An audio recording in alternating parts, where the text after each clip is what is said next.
Good morning. This is Father Stephen Kelly from St. John's Church in Detroit. We're continuing our series of daily morning meditations where we generally look at one or another of the lessons that are assigned for morning or evening prayer, what is known as the daily office lectionary. Today for Tuesday, let's take a look at the lessons assigned from evening prayer from the book of the Revelation of St. John the Divine. Now remember, when we're talking about the book of Revelation, we're talking about things that are predictions, prophecies that are both near future as well as far future. But of course, with God outside of space and time, there are also things that have happened in the past as well. I know it's hard to comprehend, but anyway, let's look at today's lesson and see a little bit how that could take effect. We're on chapter 12, beginning at verse number 1. And there appeared a great wonder in heaven, a woman clothed with the sun and the moon under her feet, and upon her head a crown of 12 stars. And she, being with child, cried, travailing in birth and pain to be delivered. And there appeared another wonder in heaven, and behold, a great red dragon having 7 heads and 10 horns and 7 crowns upon his heads. And his tail drew the third part of the stars of heaven, and did cast them to the earth. And the dragon stood before the woman which was ready to be delivered, for to devour her child as soon as it was born. And she brought forth a male child, who was to rule all nations with a rod of iron, and her child was caught up unto God and to his throne.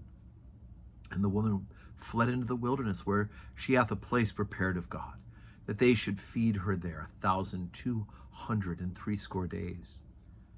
And there was a war in heaven.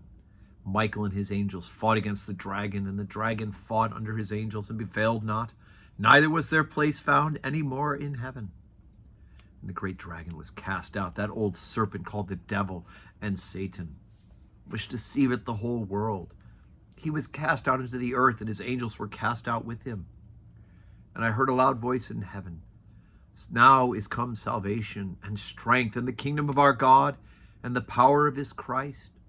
For the accuser of our brethren is cast down, which accused them before our God day and night.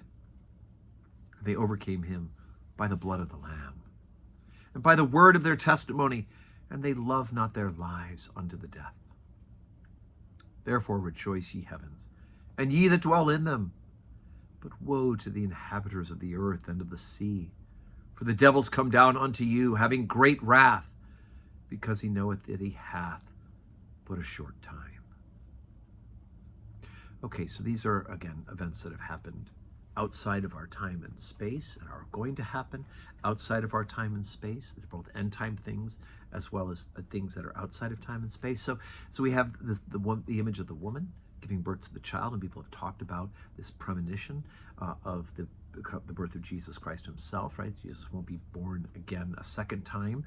He doesn't return as a little child. So if in fact this is what that references to, it must be to a past event when talking about the birth of the one who is to be King of Kings and Lord of Lords. So again, it's an analogy. But on the same hand, you have the story of Michael and his angels, right? And again, outside of time and space, Michael has already defeated the devil. The devil's already been cast out of heaven.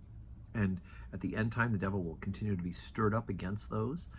We do know that from the rest of the book of Revelation of St. John's. And yet we look at this story and we get this, how it is that the evil angels, the demons, the devils, right, who have been cast out of heaven, have dominion over the earth, right? Woe to the inhabitants of the earth and of the sea, for the devil has come down unto you, and with great wrath, and he will try to discourage you. He will try to deceive you. He will try to draw you away from the love of God. So anyway, Revelation it's just a big, beautiful mishmash of things that are to come, as well as things that have happened and are happening. So anyway, so dig into it and enjoy it. Today is Tuesday, 12:15 Holy Communion, 4 o'clock evening prayer. And may God grant us a Tuesday that is full of